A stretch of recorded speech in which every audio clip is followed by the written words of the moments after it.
Well, this one is really cool for me. I'm sitting here in Warsaw, Virginia.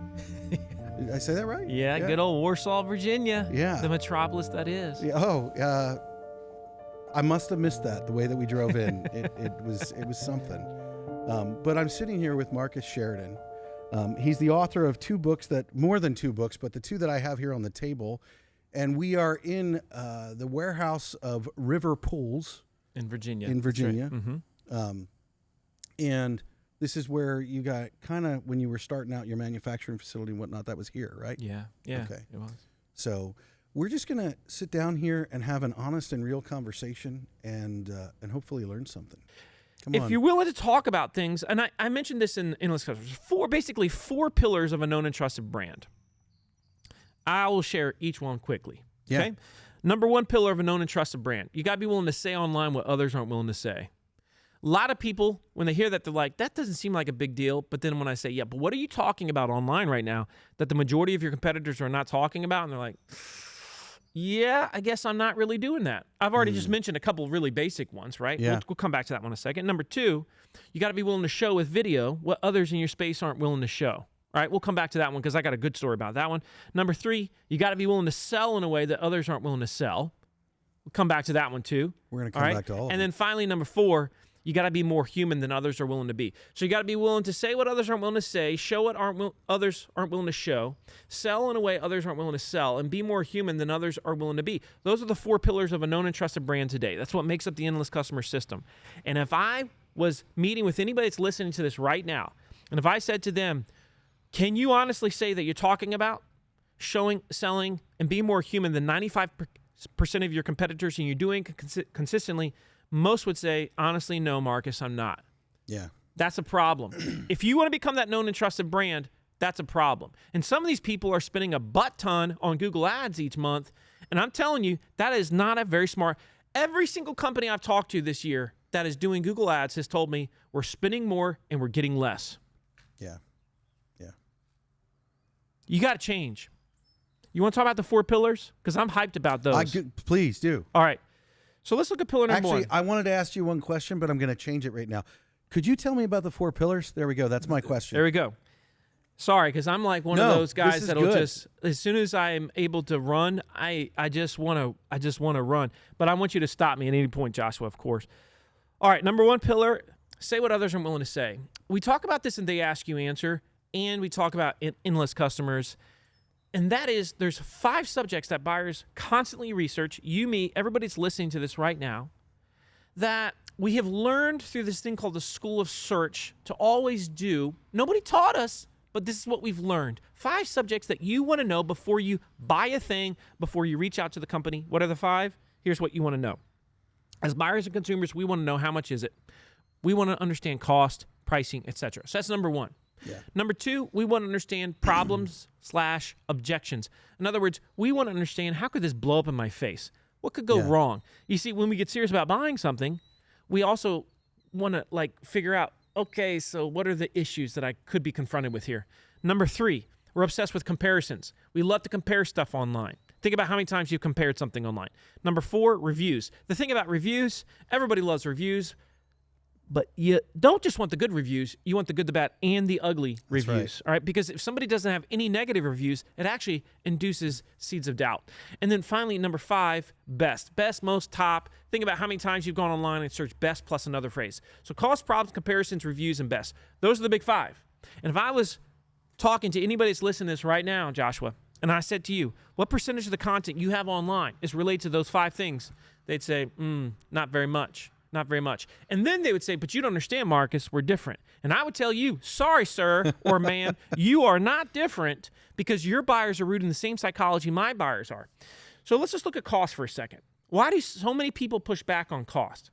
What's funny about this is if you went online right now, or if I asked you, have you researched how much something costs online? You'd say, well, yes, of course.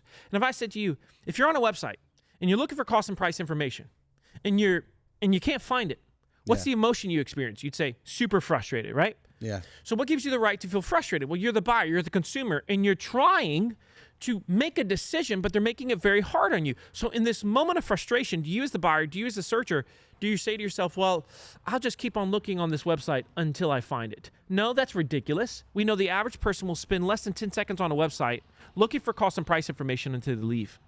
So the second reason why we're like, the other component to this is, if I said to you, well, if you can't find it online, do you say, well, of course they're not talking about cost and price. They're a value-based business. I'm going to call them on the phone. Who does that? Like, we don't like to call on the phone until we feel we're ready. Until we feel like we are informed and comfortable enough to say, I'm not going to make a mistake. And so this is the wild thing about it. We don't like to talk about this as businesses, and there's three major reasons why we don't like to talk about this as businesses, yet buyers want to know it so much. I'll tell you the three right now. First major reason, and this is what everybody's saying right now that's listening to this, that's shaking their head, they're saying, oh, this pool guy doesn't understand my business. What they're saying is, well, every job is different, and it depends. Okay, so let's say that's true, which it is, especially in the world of trades. Could you explain what drives the cost of your product or service up? Yes. Could you explain what drives the cost of your product or service down? Yes. Could you explain why some companies are more expensive? Yes. Could you explain why some companies are less expensive? Yes. Could you help me understand why, if you gave me a quote and some companies are really expensive, some are less expensive, why there's such a delta? Yes. Could you give me a rough sense of your pricing? Yes. You see, the whole it depends is the easiest one to explain, but here's the thing. If you do not explain why pricing depends in your industry, why it's variable, what happens is the person doesn't understand the factors that drive cost. And you know what that leads to, Joshua? Come on. I'll tell you, a lack of education. And a lack of education means that they're going to choose the lowest price thing. Why? Because they're ignorant. That's called commoditization. What commoditizes an industry?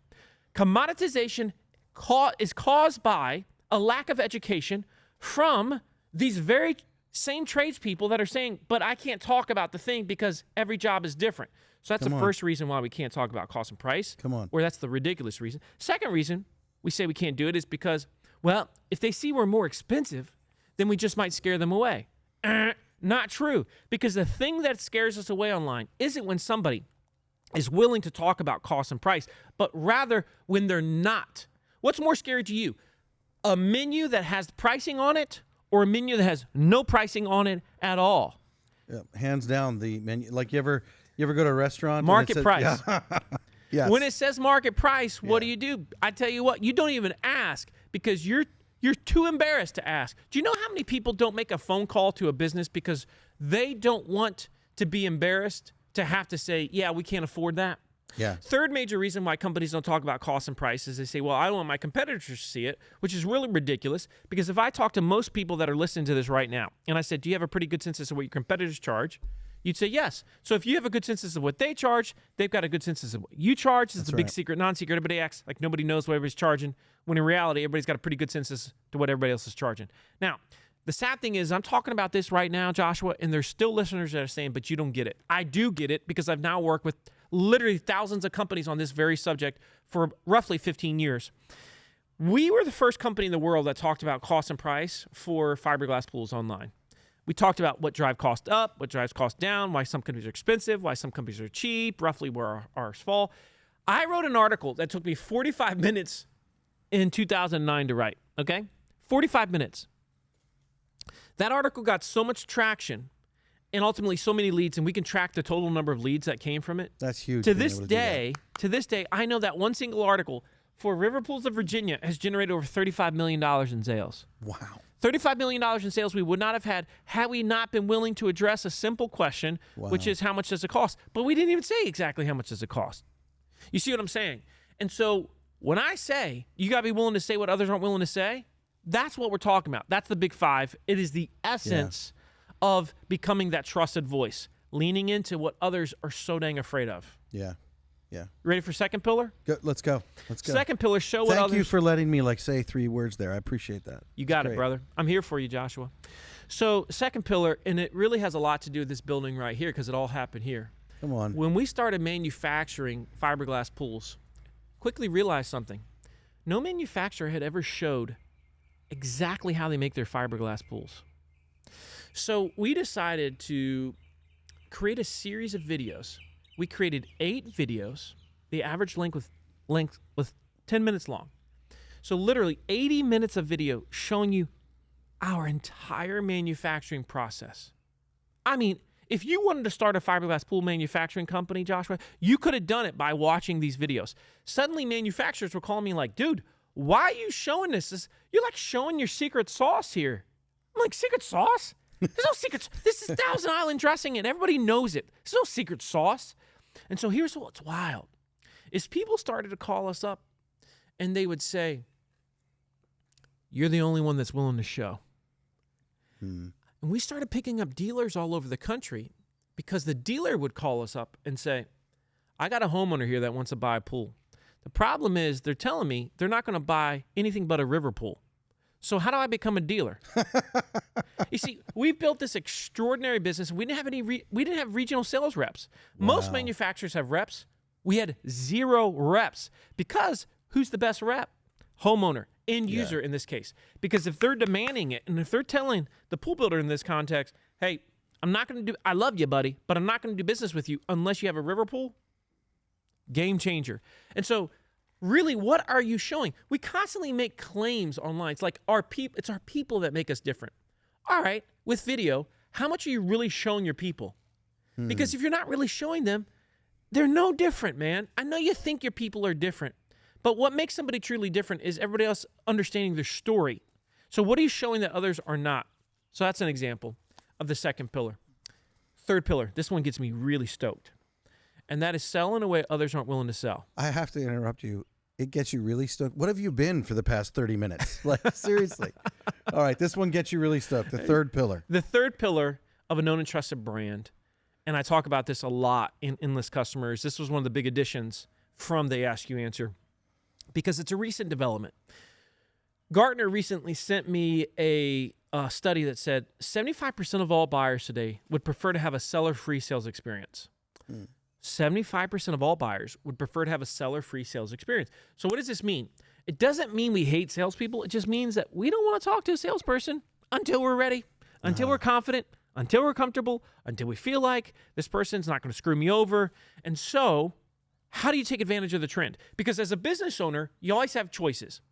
You can complain about the trend and you can say, boy, I really wish it was like it used to be. Or you can lean into the trend and you can say, all right, there's an opportunity here. I just got to find it. There it is. The big opportunity is what's called self-service, or what I call self-service. Self-service is when you offer interactive experiences online, especially through your website, through tools that allow someone to get an answer that previously they would have to have gotten by talking to a human first. So in the book, we talk about 5 different types of self-service tools. I'm just going to mention a couple to you really quickly, all right? One is called self-selection. This is when the tool essentially allows you to select between choices or gives you a recommendation. So for example, if you went to the River Pools website right now, I know one of the questions that a lot of people have when they're thinking about a pool is, all right, should I get concrete? Should I get vinyl? Should I get a fiberglass pool? Well, we only sell fiberglass. I don't want my salesperson to walk into a home and the prospect has no clue as to whether or not they want fiberglass or concrete or vinyl. I want them to already know that, right, Joshua? So here's what we do. We have an interactive recommendation tool. They answer a series of questions, just like if you came to me in the street and said, yo, Marcus, be honest, man. What type of in-ground pool should I get? I'm not going to just say fiberglass because that would be completely self-serving and that would be very hollow. Whereas I might say to you, all right, so tell me about the activities you want to do in the pool and tell me how many people on average are going to be using the pool. And tell me how important, like low maintenance is to you. Like stuff like that. I'm gonna ask you a series of questions. Those questions are found in that tool. And at the end of that tool, it recommends a specific type of swimming pool. Now here is, again, what's crazy. That tool every single day recommends to people that they buy a concrete pool, that they buy a vinyl pool, that they don't buy fiberglass. How many brands do you know that literally on their own website say, you know what, don't buy from us. You should buy this instead. We're so explicit and so honest. Yeah. This is the thing that makes us the trusted advisor. You feel me here? Yeah. So this is powerful. Now, another example, self-scheduling tools. Scheduling is one of those things where lots of times it takes time that you shouldn't necessarily be spending. What we have found is if you just allow them to schedule time with a salesperson, that's good. But here's where it gets really interesting. And maybe not a lot of your listeners have a bunch of salespeople, but if you got a bunch of salespeople on your team, what I'm about to tell you is freaking rad, and this is crazy. I've tested it now in a bunch of markets, and that's this. If you got a scheduling tool that allows someone, instead of filling out a form and getting a call back and they get told when to meet with someone, instead they can schedule time with a salesperson. And here's the catch, Joshua. You give them a menu of the different salespeople that you have on your team. You show their face. Oh. You show their bio. Maybe you show an intro video about the person. Here's what we found every time. This is what's wild. Wow. Closing rates double. So in other words, yeah. So in other words, if they're assigned a salesperson versus if they choose a salesperson, wow, closing rates double. But once you think about it, you're like, that's actually not surprising. Yeah. As soon as you think about it, because every buyer wants one thing. They want to be in control. They want to feel like they're dictating the terms. Why do, as entrepreneurs and business owners, why do we struggle so much with thinking about that? It's because we aren't thinking like the buyer.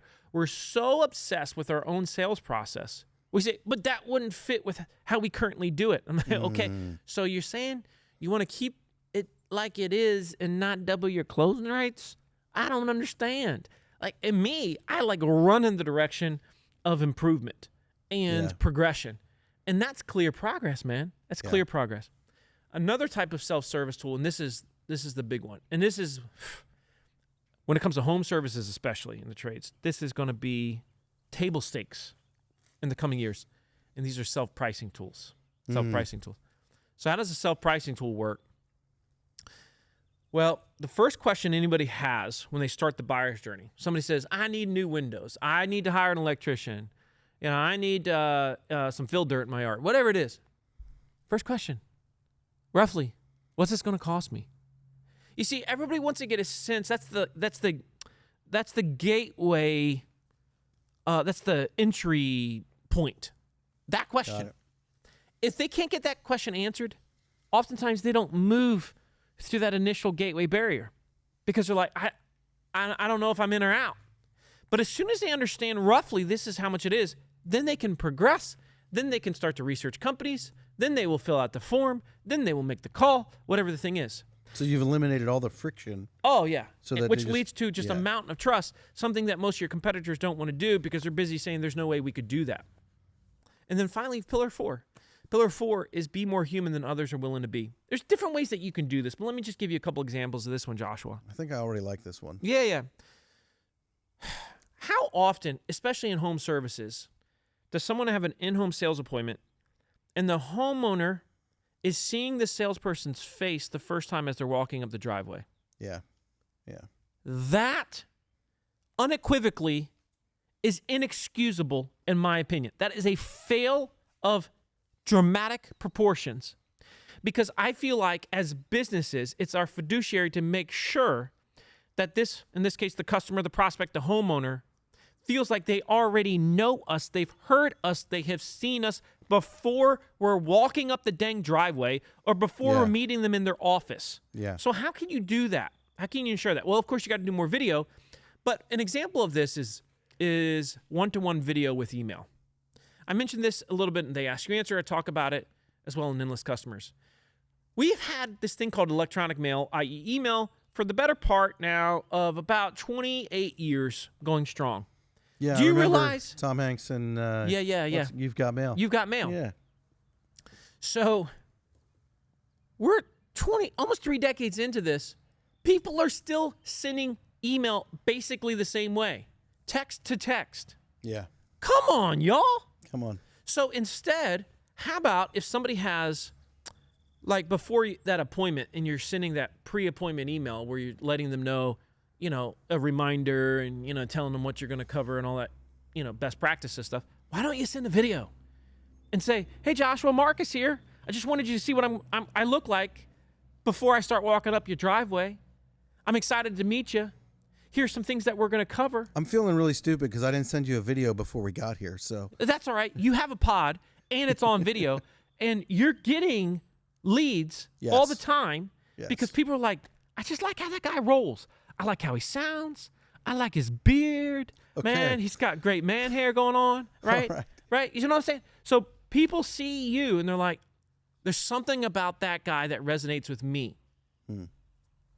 Man, I had a pod one time. Person told me the weirdest thing. It was funny. It was a woman at a conference. She said, Marcus, you were in the shower with me this morning. Whoa. I said, whoa, hold up.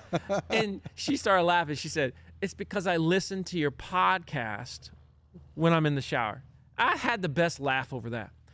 I had people, and I'm sure you've heard the same. I've had people say, you were with me on my walk up the mountain the other day. Yeah. That's wild, man. Yeah. And so when you be more human than others are willing to be, you put yourself out there in a very human way. Stop hiding behind stupid Getty images or an AI image that looks like an AI image. Put your team on the photo, put them on the video, get from behind the desk and from behind the camera, get in front of the camera. You're asking people for money. Give them every reason to trust you. So I asked this one question, and it's a little weird because you may have noticed I didn't ask the typical questions that I would ask because you were already answering them. But one question that I ask that I know people listen for, and I've even got messages when sometimes people have passed or not answered it, and that pisses people off. And I don't pass ever. Well, so I always ask people, what's a mistake that you've made, something that you've done that you would be willing to share that mistake with others so that they might be able to learn from it and grow from it and not make that same mistake.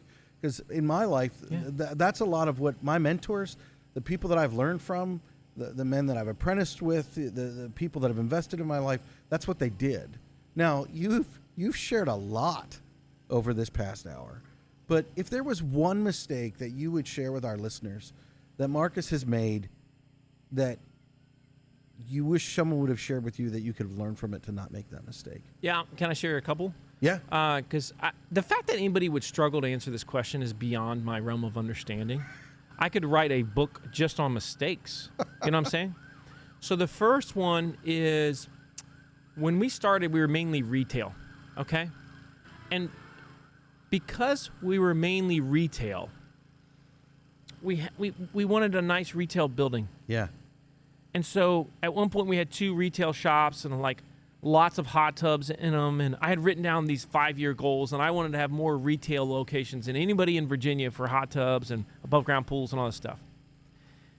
I realize now, you ever heard of the Oedipus complex? I haven't. All right, it's this old Greek thing. But I had an edifice complex. In other words, I was equating retail stores to success. Okay. What I wasn't equating to success was profitability. Like in my mind, I wasn't thinking like profit margins. Yeah. I literally was thinking like, here's where I want to be in 5 years. I want to have 5 stores, and I want to be selling more hot tubs than anybody else and more above ground pools than anybody else. This is before we really knew what we were, which is an in-ground pool builder. And those goals almost screwed me. Yeah. So a couple mistakes there. Number one. I had that experience with when I started my business. I was like, well, once I have 30 employees, then, and that was my goal, and it wasn't about profitability. And I learned very quickly, very painfully, how that didn't work. Those are vanity metrics. Yeah. So anything that's vanity based, like, oh, this is going to, like, people will be impressed with this. I've got this building here today. I don't have a retail location. And why? It's because we figured out what we are, and we learned what we're not. Happiest day in the life of business isn't when you know what you are, but when you know definitively what you're not. Because then you can say no. Yeah. Until you can say no to stuff, you say yes to a lot of things that you shouldn't, and that causes you stress, pain, and frustration later on, right? Especially bad fit customers, which are the bane of your existence. So that was one major mistake that we made, was the edifice complex and focusing on vanity metrics. The biggest mistake that I made, though, overall, and I mentioned it earlier, and it's still a struggle for me to this day, is I'm not an expert when it comes to financials. And because I'm not an expert when it comes to financials and P&L and cash flow and just, all the numbers, because that's a tough thing for me. Like, I was good at basic math until algebra came into play. Yeah. As soon as letters combined with numbers, I was screwed in school. I was out. I was great with 10 times 10, man. I was fast. Yeah. But past that point, and so with basic accounting, that's one of those things, man, I just have struggled over the course of 25 years. I'm better today than I was, but I'm not close to where I need to be. I still need a definitive guide. I'm not proud of that. I think that's been, one of my bigger mistakes. One of the ones that I've had in the past that I mentioned before is there were times early on when I allowed my personal opinions to screw up smart business decisions. I've definitely moved past that now, and I'm really rooted in the buyer and where the world's headed, and not where I think it should be. I'm not sitting there saying, China's on TikTok. I'm never going to use TikTok because China.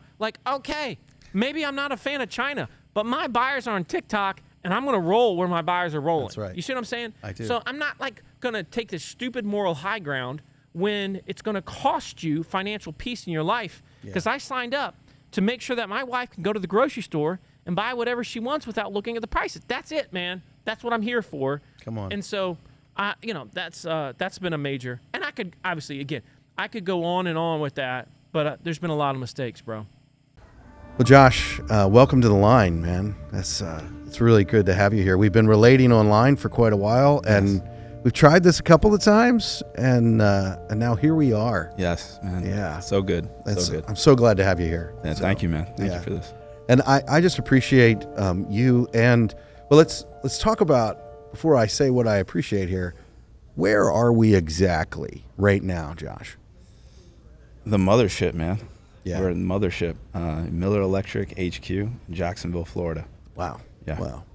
Yeah, we drove in this morning. It took me a while to find the front door to get in. It was this place is huge. It is. Yeah. It's incredible. It's Yeah. it's hard not to kind of be shocked. Yeah.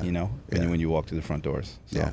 So just for our listeners here who might not know you, what's your full name and your title here at Miller Electric? So Joshua Nieves. Yeah. I'm gonna lay claim to that now. Yeah. So Joshua Nieves, full title, Regional Workforce Development Manager. I cover the Tampa Bay region all the way down to Fort Myers, even as far as Naples. So we will call it the West Coast of Florida minus the Panhandle. Okay. Yeah. Awesome. So awesome. So we're here to talk about a little bit of your origins today, and we're here to talk about Miller Electric. Yeah. And I think one of the things that I love, as I've done some of the research on this company and the organization, is how. So I have this thing in branding that I personally like. When you're in marketing and brand development and brand building, there's all different aspects of it. But I personally love what I call a classic brand. And a classic brand is one that it knows who it is.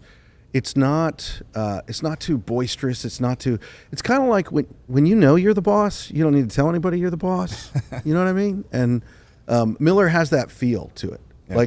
Like you're not like wrapping your trucks and putting, this or that. And there's nothing wrong with that. You need to know who you are. But for me personally, I identify and connect with classic brands. Yeah, and a classic brand is, here's your mark, here's who we are. And my goodness, we're in this hallway here, and your color, in case you guys haven't noticed, their color is green. It might have something to do with the bottom line. I don't know, A lot of green happening here. So I love what it is that you guys are communicating, and I just really connect and identify with it. I got a tour here this morning of your facility. Was it Kirsten? Carrie. Yeah, Carrie. Carrie Stewart taking us around and just showing us what you guys are doing.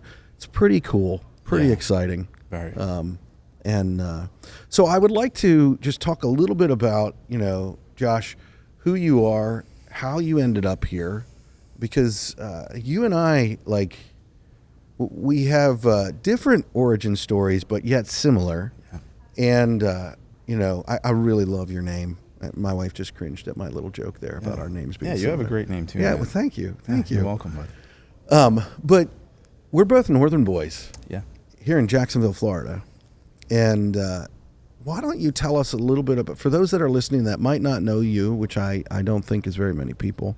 I mean, he's about to cross over 10,000 followers on LinkedIn, which is pretty impressive. That's a tough platform. That is the platform that is tough. Yeah. And I think it's because people, and listen, this is not a diss to other platforms. Actually, probably Yeah. So LinkedIn is where people are intentional about what they're doing. Sure. It really truly is. You're not, and I hope that it maintains that. Like, I think it will. You know, I hope that it maintains that, because it's a place where you can go. Like, the reality is, I see with LinkedIn, it's like you feel like you're at work, and not in a bad way. You're connecting with your team. You know, TikTok has a different feel. Yeah, just a little. It's too mousy for me, man. I think there's you can do some really great things on there. I think the workforce is clearly active on there, right? Yeah. But for me, I definitely, and this has always been a theme for me throughout my career, just like what's going to move the needle. Yeah. And where are the decision makers, you know? And it was strategic for me, if anything. And then, you know, LinkedIn was my choice. So. Yeah. No, I think strategy is really important. And that ties in with intention and intentionality about what you're doing and why you're doing it. Yes. You know, and going after that. And that really matters. Sure.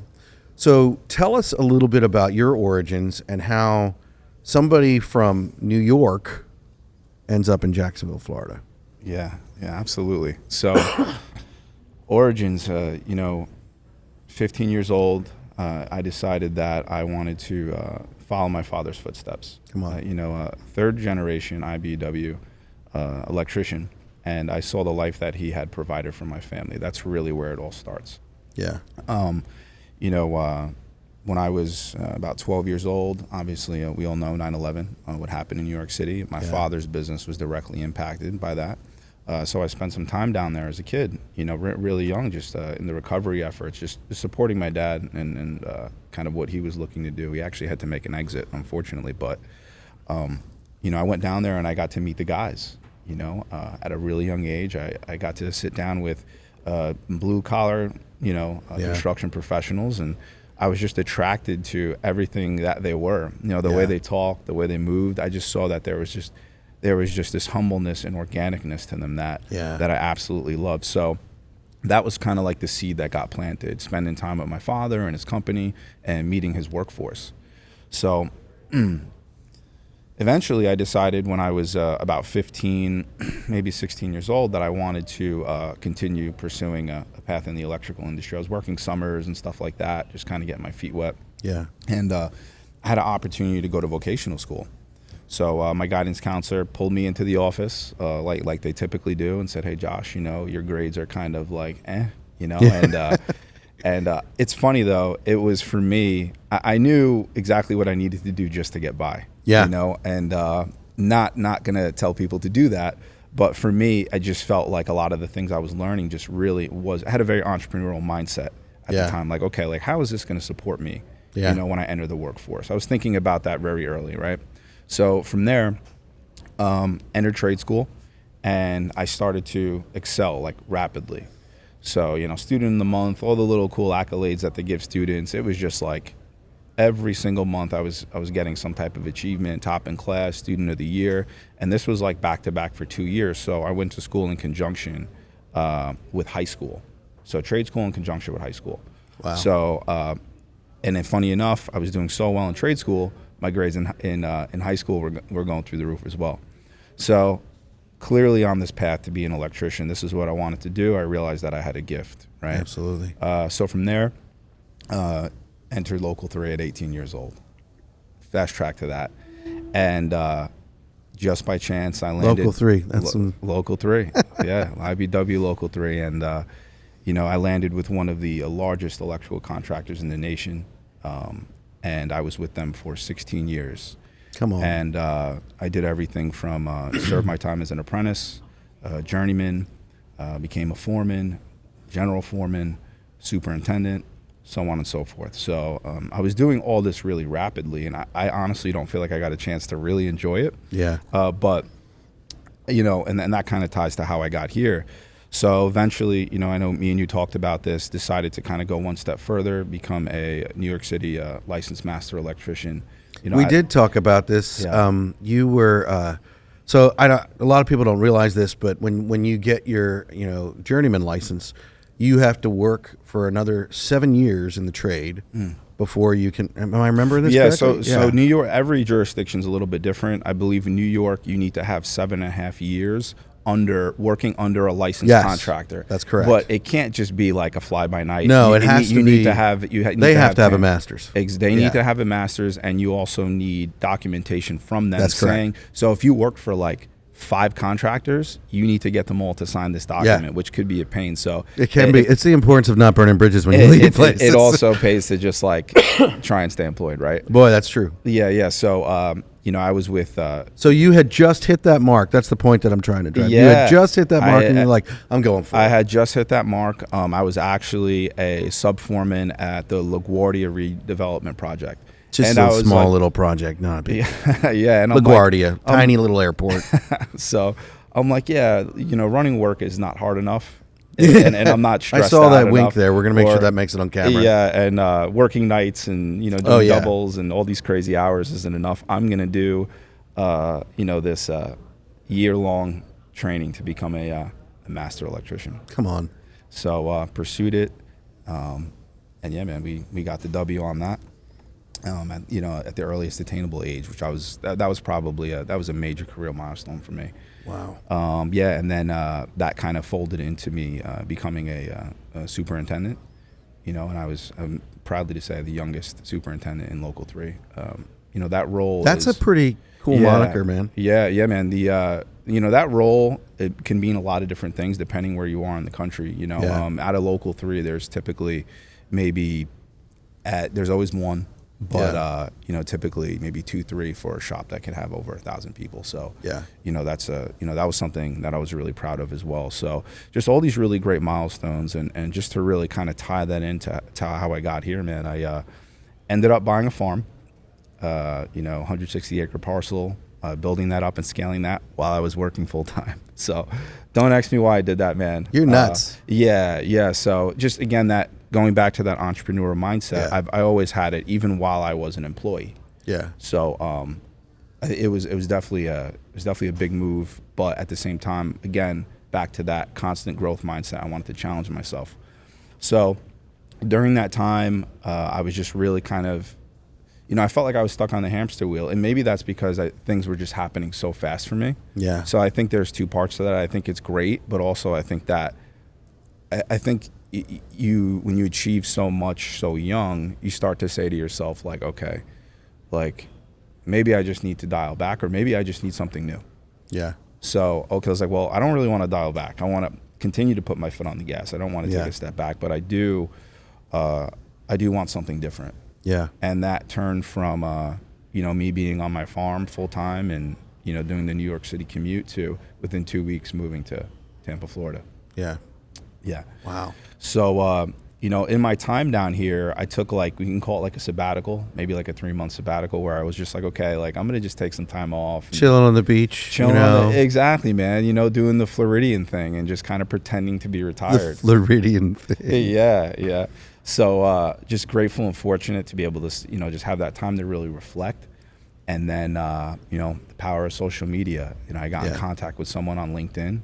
That's when I just started, creating content, and it was someone from the leadership team here at Miller. Hey, Josh, what are you doing? Like, what's your story? Like, what are you doing down here, man? Like, Local 3 guy in Florida, Tampa. Like, what's up? Yeah. And I was like, okay, like, what's going on? How can I help you? They're like, hey, we'd love you to come see what we're doing here in Jackson.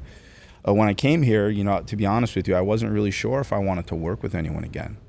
Full transparency, I was really kind of just trying to get my head wrapped around things and what my next step was. But I walked through these doors and, I couldn't help but be impressed by what was built. But not so much that when I finally sat down and I had a conversation with the team, it was the C-suite. Yeah. Right, the leaders here. And I went, okay, and we talked about this.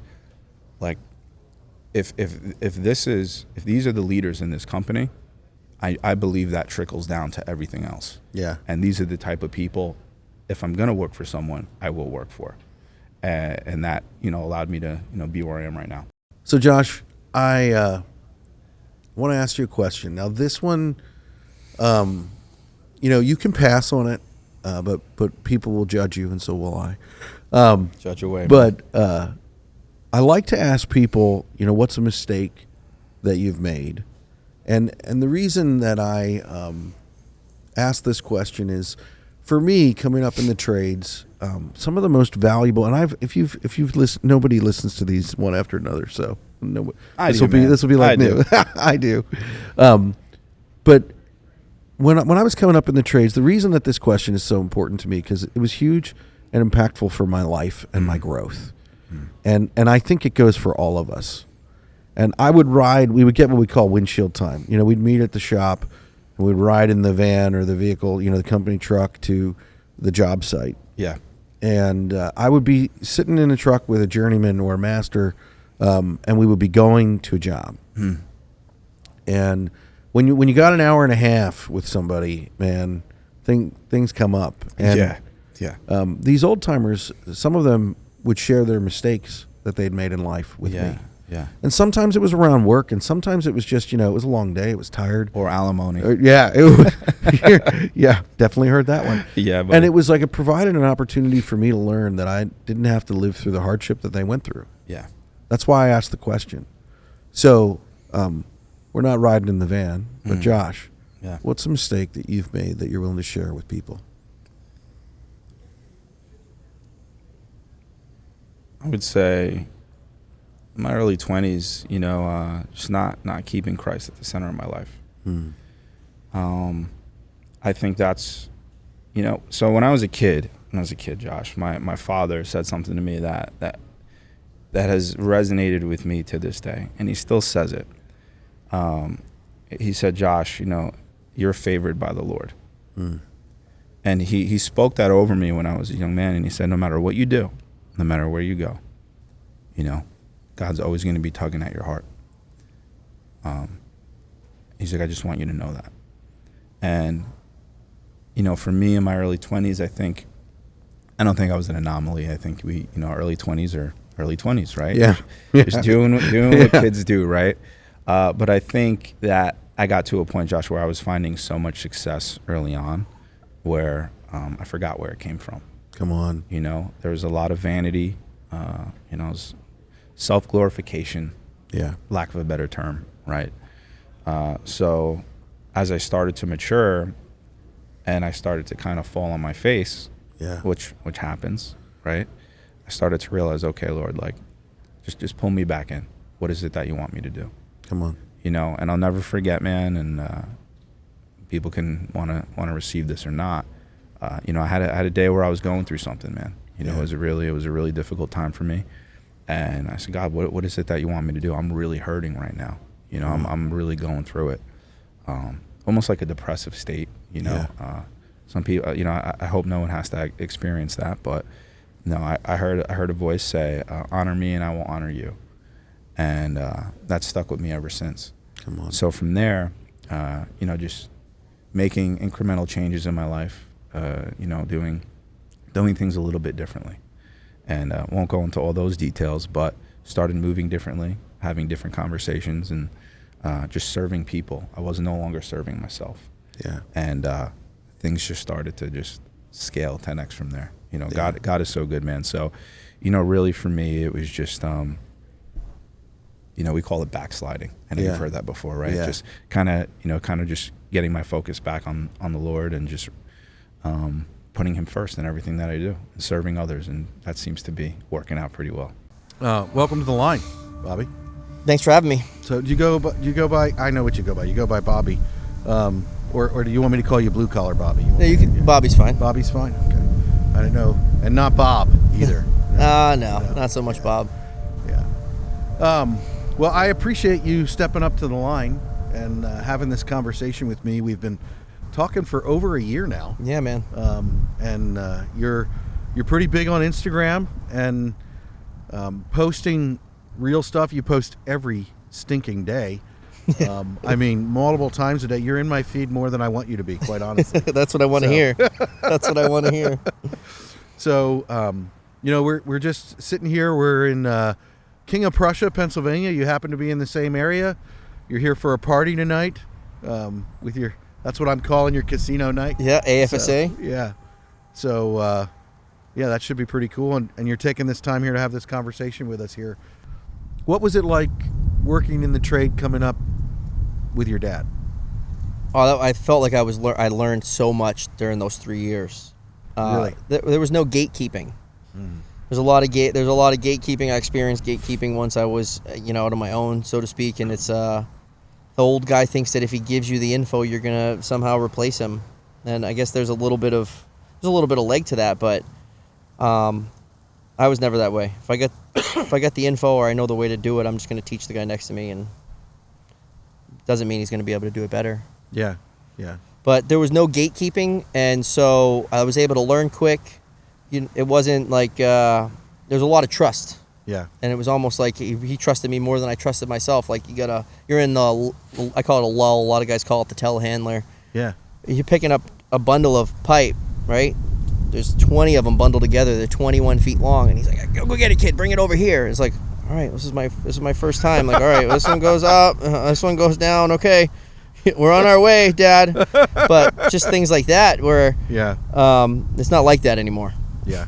You don't just let the new guy jump in the telehandler. Yeah. I think that's, you talk about gatekeeping, and I want to talk about that more a little bit later, because I think that is one thing that we have to stop.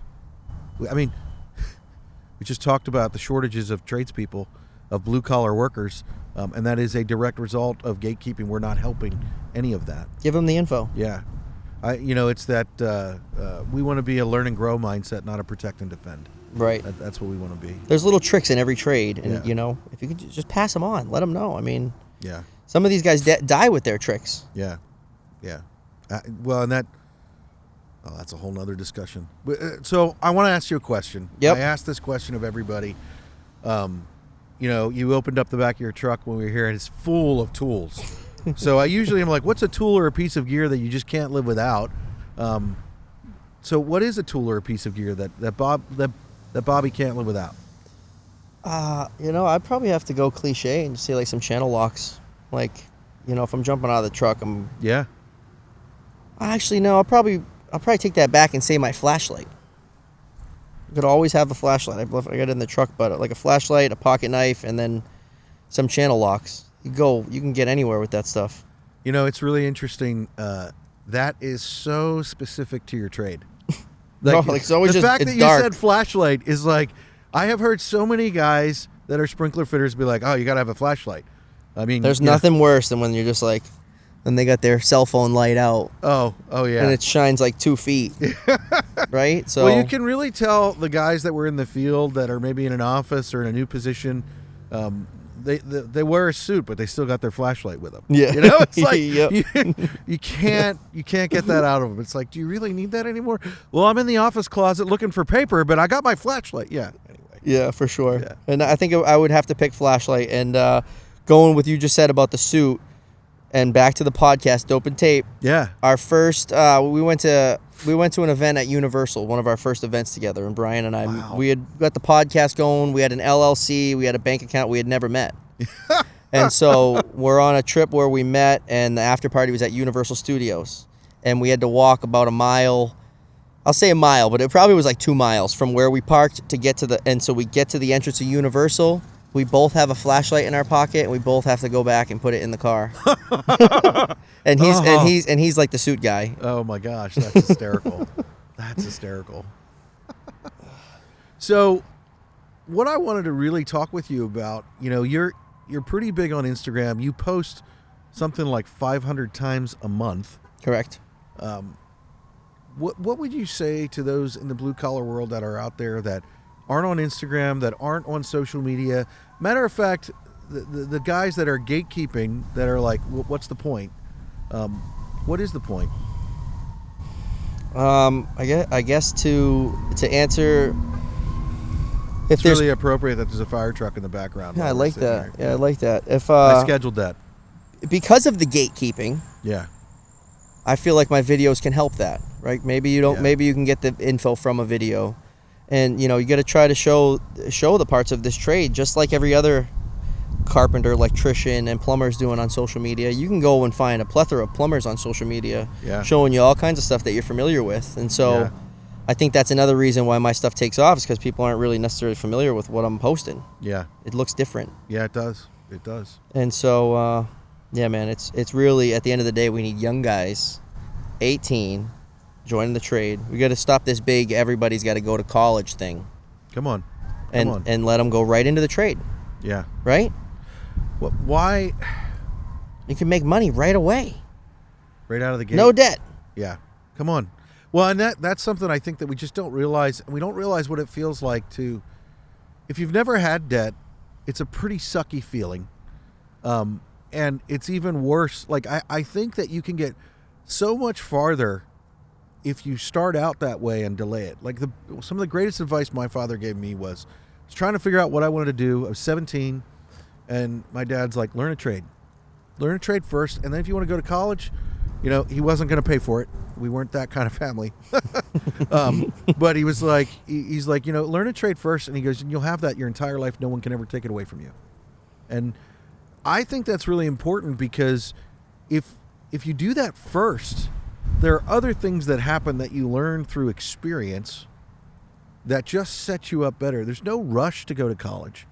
And it's like, I've stopped saying that I'm against college. There are certain degrees that I do think are meaningless, and if you want to talk about that, we can talk about that off air. I have some pretty important opinions about that, and I have 3 kids, and I share it with them all the time. Don't get me started on college. But the reality is, it's not one or the other, but the blue-collar world is not less than. It is not to be looked down upon. It's not to, the reality is, there's just as much value in that sprinkler fitter as there that doctor. Because the doctor can't do his job if you're not doing yours. Because people won't be safe. And people don't realize plumbers save lives. Like, it is amazing if you look at the stats of clean drinking water versus when you don't have clean drinking water, how many people die. A lot. Just look at history. Now electricity, the only thing that brings us is it staves off chaos. So, I need electricity for my fire pump yeah. most of the time. I need your help for that. For the alarms to go off. I do find fire pumps are really interesting. I remember being an apprentice, and in the electrical world, it's all about protecting the circuit and protecting the wires so that we don't start a fire. When it comes to your stuff, they don't care. Like, the code is even written, and it might have changed, but I remember when I was an apprentice, they're like, yeah, don't put any overcurrent protection on that. Let it run until it burns to nothing. Yep. Yeah. Always a good time. Just let it run. Don't stop it. Yeah. So tell me more about, you're learning with your dad in the trade. You're dealing with gatekeepers. Let's talk about that. The gatekeeping in the world of this industry, and guys being concerned about losing their job and losing their opportunity. What do you think they should be doing? This older generation that is, like, you're talking about this event here tonight, you're probably going to be the youngest guy here. What would you say to them that are concerned about losing their job because they're sharing that information with a younger guy? You can get the younger guy to do all the shit work. You just got to be nice to him. Like, he can drill your shields. Like, so, and that was really the biggest thing. Like, okay, the fitter's not going to drill the hanger. He's not going to drill the hole overhead in the concrete. He's going to have me, after you drill it. That's how you learn. Yeah. By doing all the shitty steps, right? Absolutely. And the gatekeeping really came, the company my father and I worked for fizzled up, and we're turning into something else, and I kind of wanted to go something new. Yeah. Where my name didn't mean anything. Yeah.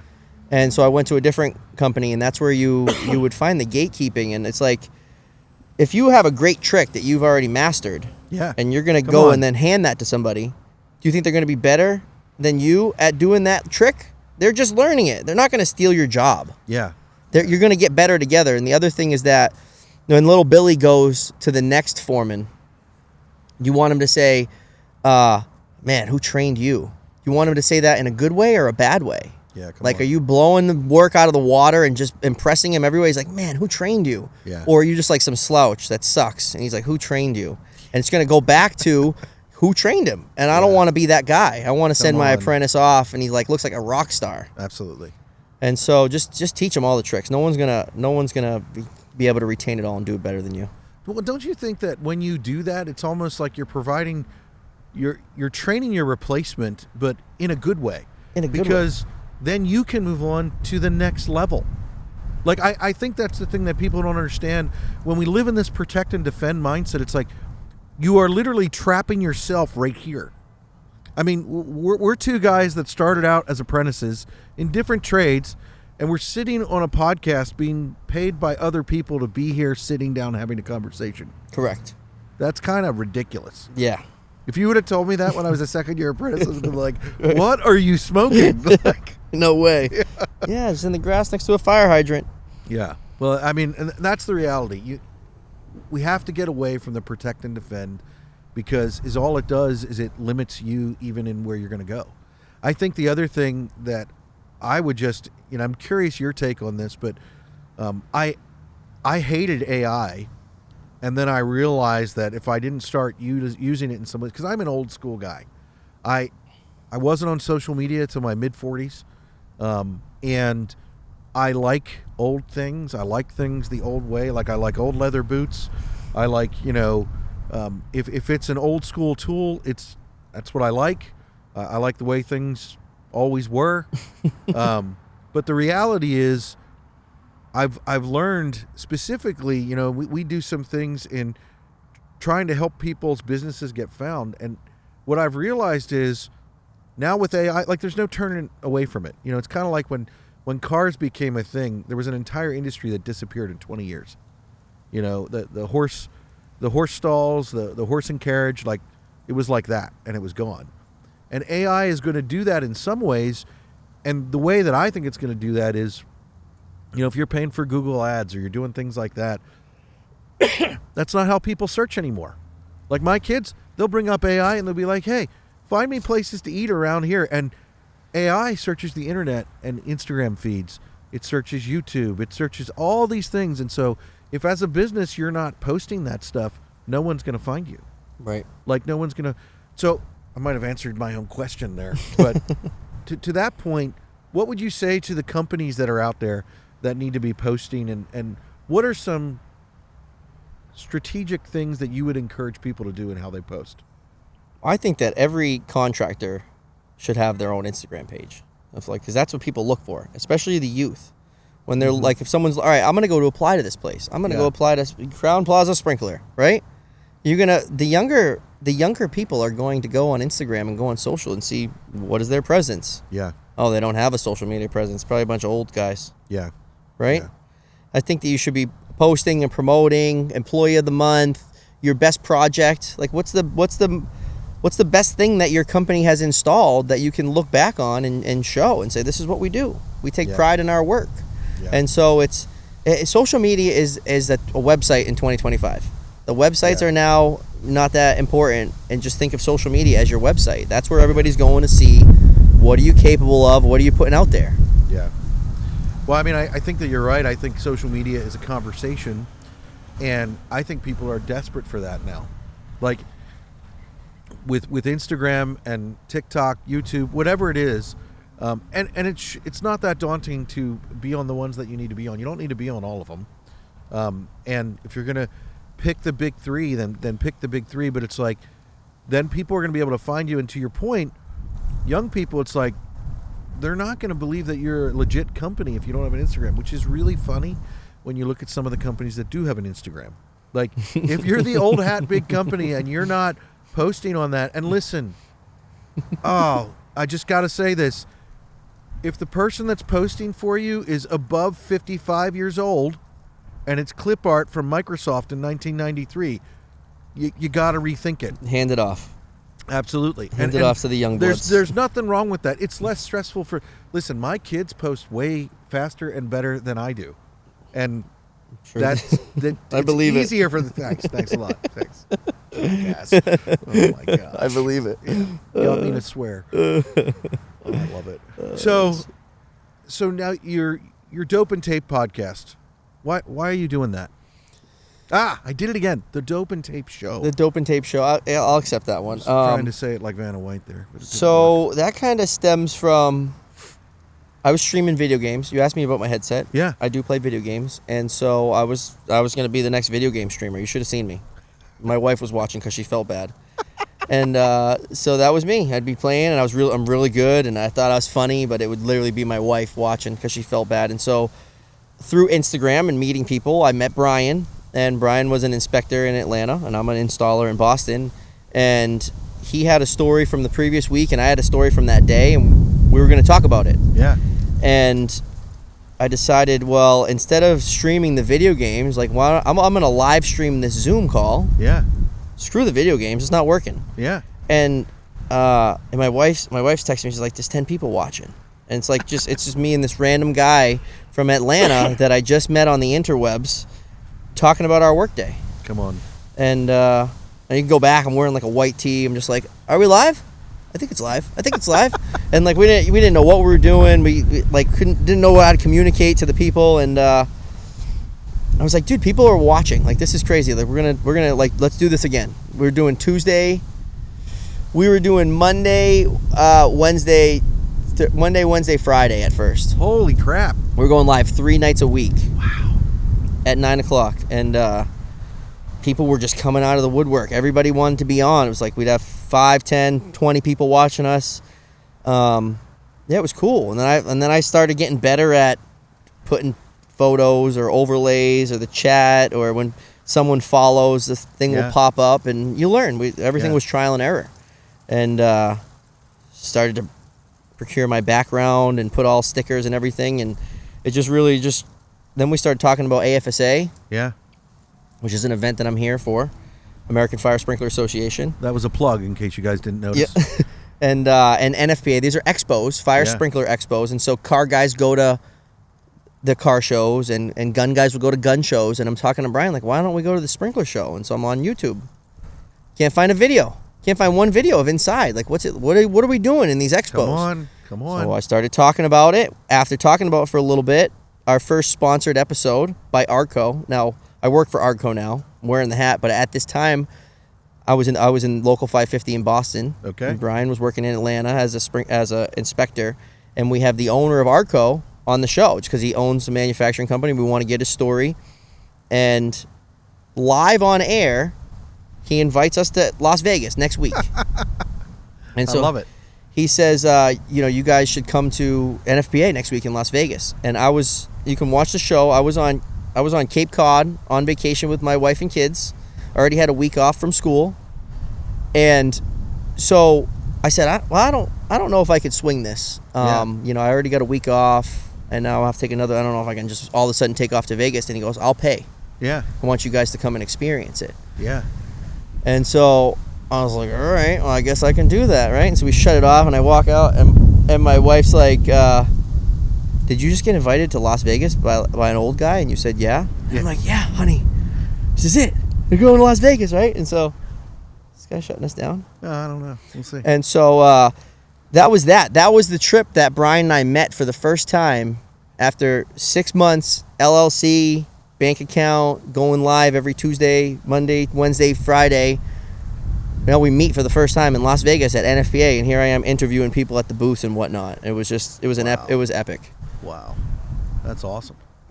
So, talk to me a little bit about. You say your wife. So she sounds like she supports what you're doing. Yeah, Yeah. she's supportive. That's pretty awesome. That's pretty awesome. So, Thumbs down. we're gonna pause. A few moments later. We're back. Bobby, what's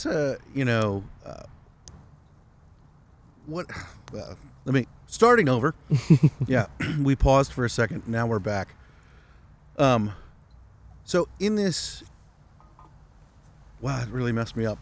All right. Why don't you ask me a question? How long have you been doing this Blackline podcast? We started in 2023. Okay. And so a couple of years. Yeah. Or we launched it in 2023. We were recording before that. So it was something that our creative team really pushed me to do and to step out in, because to fill the void, kind of like what you're doing, to lift the view of the trades. That's what we say that we want to do. We want to lift the view of the skilled trades industry. And so we really got into that, and it's started to take off, and it's just about telling the stories of the men and women who do the work. So that's great. And I love how with the podcast and the videos per se with them now, it will live on the internet forever. Absolutely. And so anybody that, and particularly that we interview, a lot of old guys, hopefully those videos are just there forever now. And their stories, and we'll ask about flood stories, which is always you spoke about, and so that's something big we touch on in our podcast is tell me your flood story. Absolutely. Some guys want to talk about it, some guys don't. Yeah. I never advised to give the location Yeah. or the contractor. Well, we won't be giving the location of where we are. yeah, right. I'm sure I'll hear about that later. yeah, There was already a couple people that I noticed that are here that were like talking and taking pictures, and so now it's already made it back to ownership that we're under. So That's awesome. All right. Well, with that, I always ask this question: what's a mistake that you've made that you feel like you've learned from that you would be willing to share with people? excessive drinking in my younger years. Really? And is it the American way? I don't know. I feel like that was the cool thing to do, was to drink, right? So starting in high school and through my career and at work and after work and just a lot of drinking. And I was a functioning drunk, if you would. Like, I wasn't missing work ever. I wasn't like calling out, but I was getting drunk every day. Yeah. And you're working in Boston, man. There's a breakfast joint and a bar at every corner. So no matter where you go, you can go get a couple cold ones and a clam chowder, and right back on your lift. So I did that for far too many years before I realized that it was really hurting me, everyone around me, my growth, everything. Yeah. And so that was definitely a big mistake. What would you say to people who are struggling with that now? Like, what was your way out? A lot of people around me were really pushing me to quit for years. I was just no off switch. I wouldn't like throw up or pass out. I could just keep drinking. Yeah. And that was bad. It would be causing a lot of trouble. Yeah. And so I tried quitting many times for others. And Yeah. it never worked. I just like quit for a month just to like prove something. But once I really having my son, I had a son, my wife and I, and just holding that little bastard. I'm like, I can't be. What happens if there's a fire or a burglar or some kind of catastrophe and Dad's just hammered, right? Yeah. And so that was a big part of it. And really just, I wanted to, have my career do a little bit better and all that stuff. So it was really just, it was for me. It was self-accountability. I had to do it for myself, and that was the only way I could do it. Absolutely. I got a DUI in 2011, and I had to do forced AA meetings, and I didn't like those, so they didn't help. And so I did it without, I used pot for a crutch. Pot was very helpful in the very beginning. I could drink a liter of Jameson after work. Wow. Every day. Wow. And you don't drink at all anymore? Zero.